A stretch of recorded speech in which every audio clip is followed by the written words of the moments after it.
Let's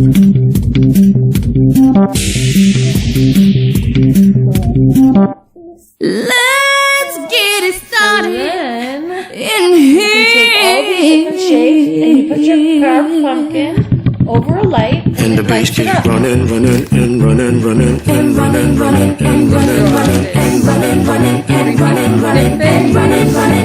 and running. In this context, there's no disrespect, so when I bust my rhyme, you break your necks. We got 5 minutes for us to disconnect from all intellect and let the rhythm. here. What makes a good instructor? A bunch of things. Mostly you make yourself a good instructor. Charm, patient, wit, friendliness, knowing what goes too far, customer service, work hard and get better. Few things that great instructors have in common. They are warm and friendly to the public, to strangers, people they love, everybody. They're just warm and inviting. They are energetic. They have a good spirit, good attitude. They also have a way of connecting with people. So as an instructor, trying to be great, you need to try to have all of these qualities. I know you already have them inside, so just try to kind of bring them forth and enhance them. You know, every artist is going to be different. I'm different, yeah, I'm different. I'm different, yeah, I'm different. Some are loud, some are quiet, some are sarcastic, some are more kind of goofy and jovial, and kind of how they handle their class is all going to change. From a customer standpoint, when I come to painting with a twist, the thing that I've noticed they all have in common are two things. They're passionate about the art, they just have fun doing it, they love doing it, and they want to help. You know, they want to get you to where they are with that painting. And everybody's way of getting there is going to be different, but those two things, really caring about art and really caring about your experience and trying to bridge you over to that is something that pretty much all have. Very charismatic on stage. There's just something about them that grabs all the attention of the room. Very customer oriented. They take care of the guests. They're number one. They're very easy to work with in the studio with other artists. They can get along with everyone. That to me is a great artist. Someone that can teach and someone that has leadership. Great instructors also have the ability to break things down into small pieces, and they are very good at putting these visual steps on the painting into words. That's something that you get better at with time, but it is something that all of the best instructors are really, really good at. This one says, Sierra Pala de Talas. The best thing I feel about working with Painting with a Twist is that you get to meet a bunch of new people, and I'm a people person in general, been that way since I was little, so meeting repeat customers and having people remember me makes me really happy. It's probably the connection that you have with the customers itself. Is good to see them walk out with a painting and a smile on their face. That I am a middle child, and I love it when people pay attention to me because it didn't always happen for me. Is when people who have never done art before come in and they realize that they can do it, so now they have a new hobby. Is whenever people get to the end and they really love their paintings and they're so proud of themselves, because a lot of people doubt themselves at the beginning, so you really have to encourage them and make them feel like they're really doing something well, because they really are doing well, but they don't understand that until they get to the end. So I just really love whenever they get to the end and they're really happy about their painting. I think the hardest thing about working here is when people get frustrated with themselves.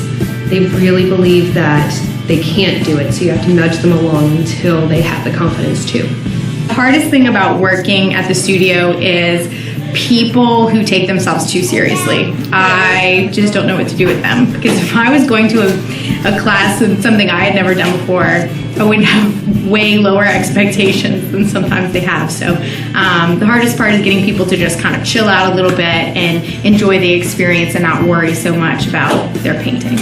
About working at Painting with a Twist is most likely the customers being late. Sometimes you have some individuals that come at on time, and then maybe have late customers. It's kind of hard to catch them up in class, and it can make you run overtime. So that's probably the thing that I find the hardest. The thing about working at Painting with a Twist is just people who don't have enough confidence in themselves, so they feel like they have to be reassured all the time, when they really don't. They're really great. They just feel like you need to reassure them all the time, and I don't have the patience. Look at this. My favorite guest interaction would have to be I had a class filled with teachers, and it was their first time coming to paint, so like they told me that teachers are one of the hardest people to teach, and we ended up having like a good time in the class, and she like wrote me a really awesome review on Facebook, so me and her and the teachers, we all had a nice little chat after the class, and it was just really fun, so I enjoyed it. Made me feel good about myself. One time I had a financial office and it was all men in suits, and by the end they were, swinging around their jackets and having a good old time. So that's my favorite. The most memorable part of working at Painting the Twist was actually kids' classes. There's one kid that just kind of did whatever she wanted on the table, and she told everybody it was a fish, and so her mom wrote it was a fish at the bottom, and she got to take that home with her, which I felt was really cute because there wasn't a hover mom situation. Lots of memorable experiences with guests, mostly just having fun when people are singing and dancing, but then it could get a little bit more heartfelt at times. I taught a class once where a woman we were doing Anchor of Love, and I went over and chatted with her, and she had put her and her recently deceased husband's initials on the painting and told me that it was the first time that she had gotten out since he passed away, and that she was just having the best time, and she knew that he was with her in spirit.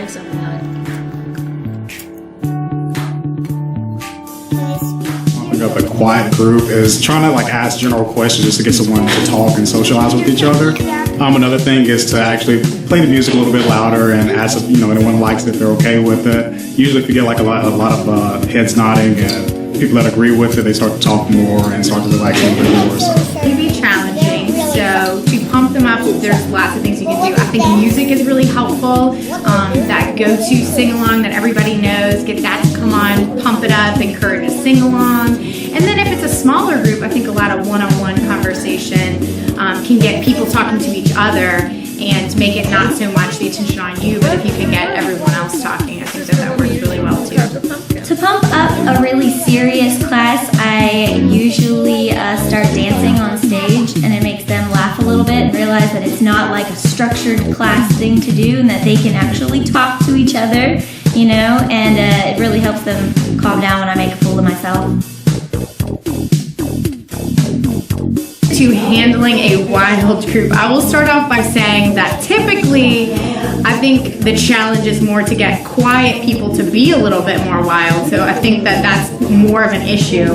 But if people are too wild, I think again setting the tone at the beginning of class that you are in charge and commanding their attention at the beginning really helps later on, and then to have fun with them, but also not forget to keep giving directions and bring them back without kind of being teachery. So I do see a lot of newer instructors kind of say, okay guys, it's time to move on, I need everyone to pay attention, and I find those strategies don't really work because people come here to have fun and more all right, here we go, let's do it, that kind of thing works a lot better.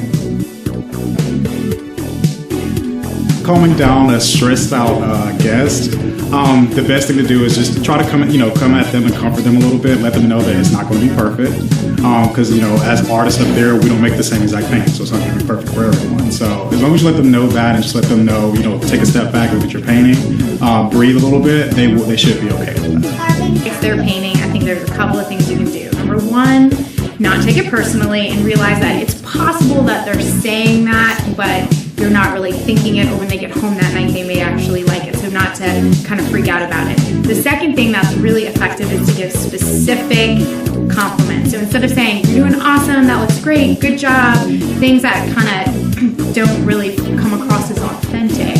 If you say something like, oh, the way you got that purple right there, that is so cool, or that looks like Van Gogh, or something that makes them feel like you're being sincere. Generally, when a customer doesn't feel satisfied in their painting, I usually let them know we have SOS classes, that we have, a free class for them to come to where they get one-on-one time with an instructor to help them fix whatever they'd like to fix, or I tell them to have another sip of their drink. When people are too stressed out, I usually make a joke of some kind, and then they start to laugh, and then they realize. Y'all ever seen the movie Constipated? It never came out.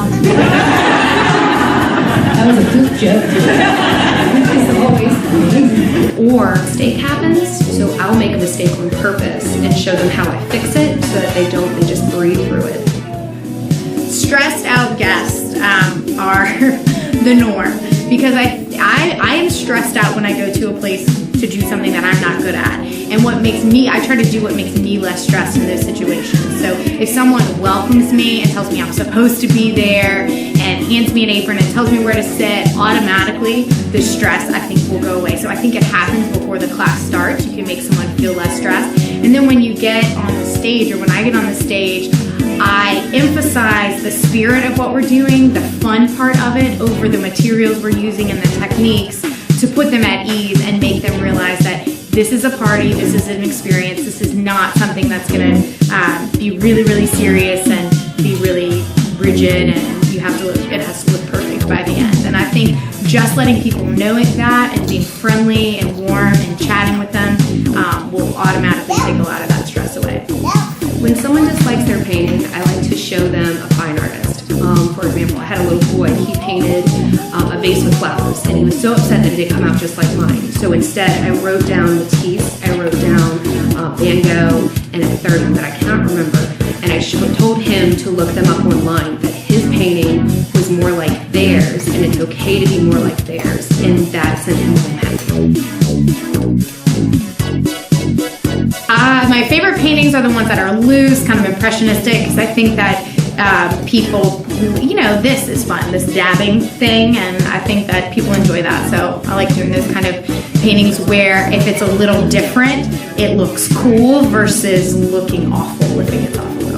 I've got two favorite groups that I like to teach. I like really big classes because it's high on energy, but I also like really small classes because you get a lot of one-on-one. Best paintings that I like to teach are generally nature scenes, just because, it's really hard for people to mess up a tree. They have more confidence in doing trees and flowers and things like that, so I have a lot less time, helping people fix mistakes in those classes. My favorite paintings are ones that are a bit more abstract, a bit more free, so that they don't have to keep that straight line straight. They have more loose movement. I really like the fun groups, like the bachelorette parties and the parties where it's like 21st birthday or something really fun. Kind of like, not really a lot of drinking because sometimes they get a little rowdy, but I really like girls groups where they just come in for like one of their birthdays or something. They tend to be a lot of fun, like to listen to funny music. I really like private parties because everybody already knows each other, so it's no intermingling and go, we'll make new friends because everybody's already friends. I always have a good time when I'm here, and it's exciting to come and express my creative side. I come back because it's a very entertaining evening. It really helps de-stress from your work day, and it's just a lot of fun to meet people and have a good time. They are very fun and funny, and they make it enjoyable. My favorite thing about coming here is that sometimes I bring home a real good painting. Least favorite thing about coming here is my perfectionism. The instructors do all they can to make that go away, and just about when you're ready to give up the ship, they'll give you a little more encouragement. Everything coming here is to just be just a painter. I don't do this outside, so when I come here, I feel like I can just paint anything and it comes out perfect. We actually display them in our house. My daughter's paintings go in her room, and we have a special place that we put all of her paintings, and then my paintings, if they're good, go above our fireplace or in our hallway. It means to me that I can get outside my comfort zone of creativity, because I can't draw a line with a ruler, but I can paint pictures when I come here. We love the staff. We've had several different staff, and each of them is unique and has a different style, and it makes it fun. It makes the different classes fun, and I can, the different ones, you never know what you're going to get, but it's a fun experience. When a painting seems very difficult, usually when I pre-paint, I make notes of the difficult areas just so that I can pay more attention on stage. Sometimes I do get nervous in front of classes, but usually when I do, I just make a really awful pun, and it helps me feel better because then I laugh at the pun and then everybody else laughs at the pun, so it chills me out a little bit. For new artists, they're usually nervous when they get on stage, and it's going to come with time. It's going to be home base, so just go through it, be nervous for a little bit, and then it's going to be so comfortable. It'll be fun. When it comes to pre-sketching, my deciding factor is a couple things. My pre-sketching, I look at it with the size of the class and also based on how long will it take for me to teach you how to do it, along with fixing it after it's done versus me giving you those extra steps. When it comes to painting on someone's painting, I always try my hardest to explain it to them first, or I give them a demo on the table. And when it comes to me painting on their painting, it's only when they try and hand me a brush and they say that they cannot do it whatsoever. After all of that encouragement, if they still feel like they can't, I will, and I will only paint one or two things and then hand the brush back to where they can finish it. These are the bloopers. Did you catch that? Talk. I like that one. Would you like to eat on pumpkin plate?